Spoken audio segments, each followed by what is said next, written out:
Tervetuloa rauhoittavalle mielikuvamatkalle. Otan ensin hyvän asennon.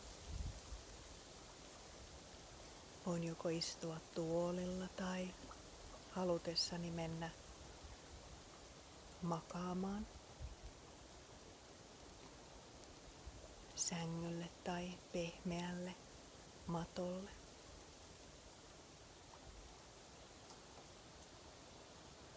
Juuri nyt ei ole kiire minnekään. Pyhitän tämän hetken itselleni.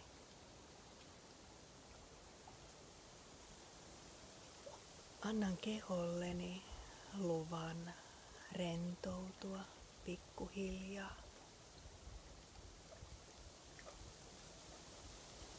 Voin sulkea silmäni.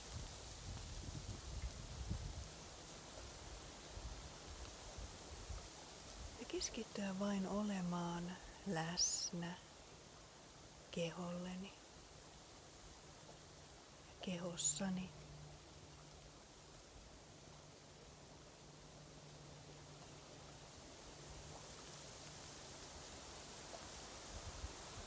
Ensimmäiseksi vien huomion varpaisiini.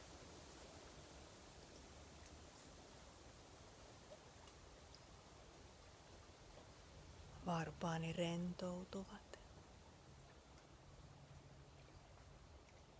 Ja siitä lähden kulkemaan pikkuhiljaa kaikessa rauhassa ylöspäin. Nilkat, pohkeet,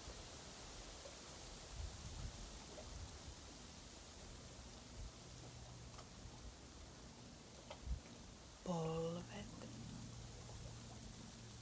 reidet,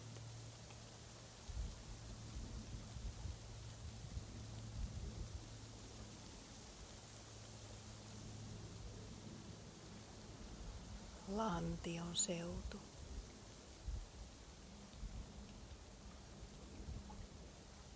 alaselkä, yläselkä,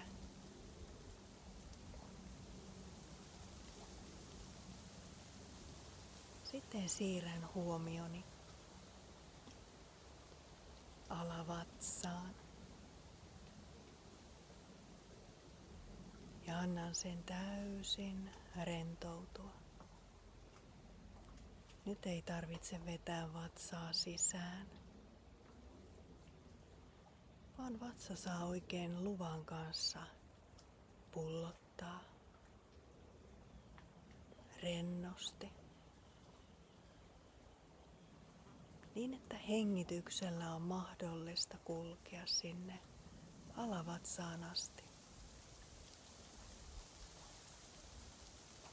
Annan myös rinnan seudun rentoutua. Miten taivaallista onkaan, kun ei ole kiire minnekään, vaan on lupa olla, pysähtyä ja rentoutua.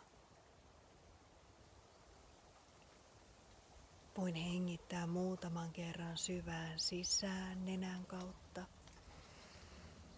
ja ulos suun kautta. Sisään ja ulos. Sisään ja ulos.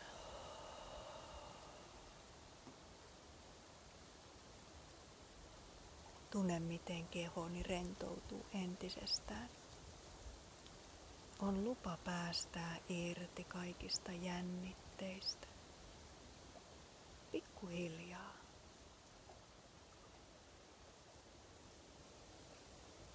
Sitten siirrän huomioni niskan ja hartian seudulle.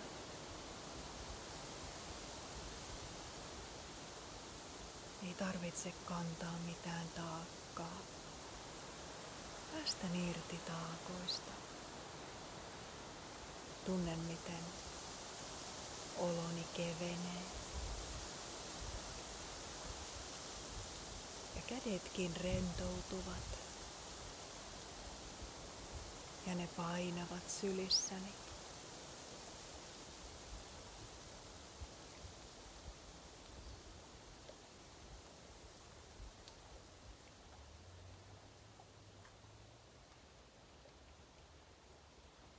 Päänahkakin rentoutuu.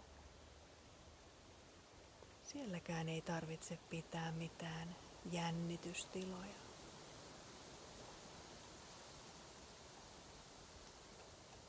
Ja kasvot voi päästää ihan peruslukemille.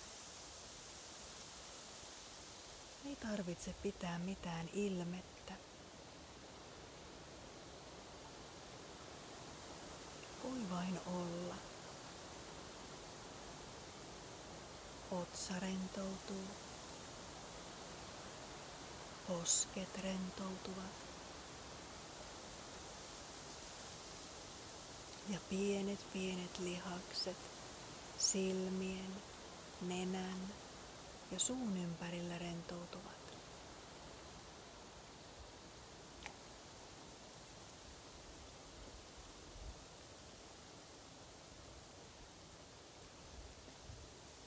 Sitten vielä skannaan koko kehon lävitse. Ja kuulostelen, jos jossakin kohtaa kehoa on vielä jännitystä tai kiputiloja, niin siirrän lempeän, hyväksyvän huomioni siihen kohtaan kehoa.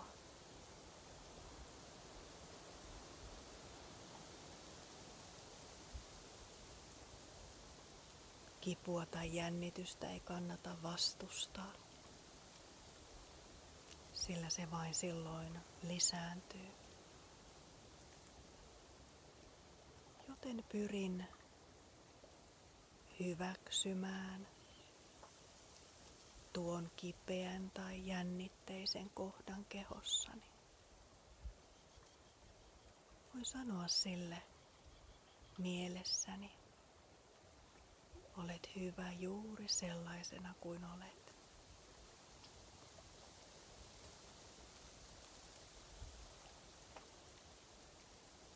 Saatat ehkä huomata, miten pikkuhiljaa tuo jännitys antaa periksi.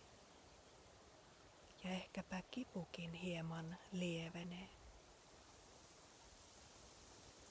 Sillä en vastusta sitä. En inhoa sitä. En moiti sitä.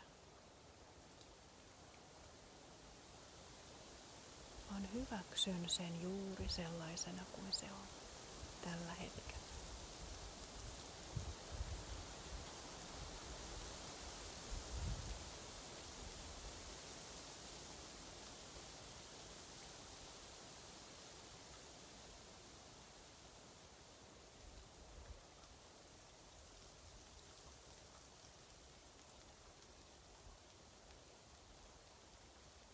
Ja nyt voin taas skannata kehoni vielä uudestaan, päästä varpaisiin.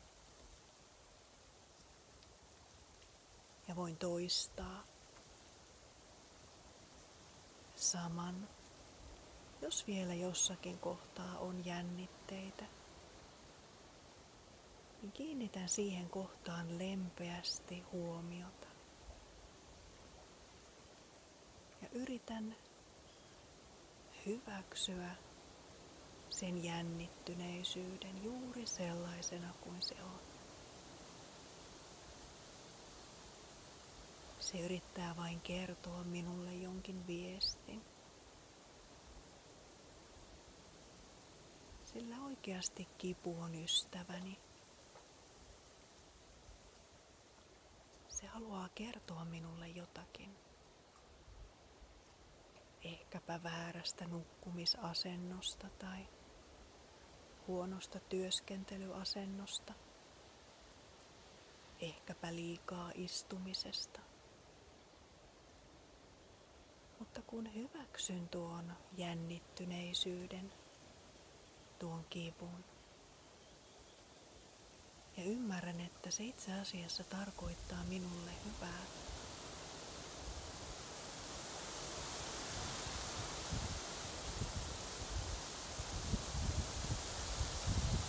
silloin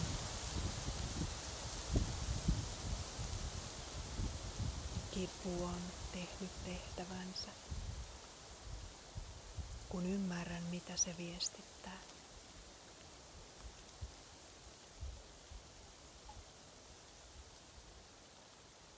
Hetken kuluttua on aika avata silmät.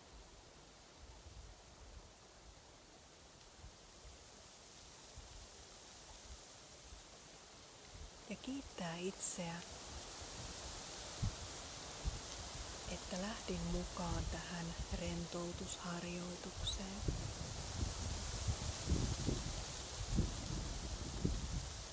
Sillä se on merkki siitä, että välitän itsestäni.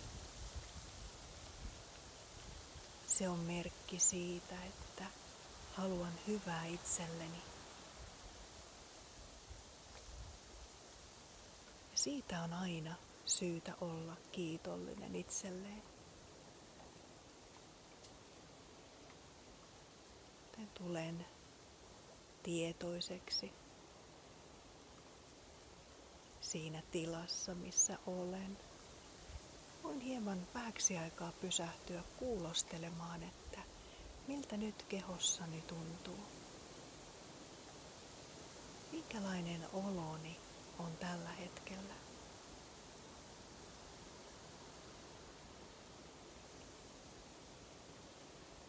Kuulinko kivun kertovan jonkun tärkeän viestin minulle?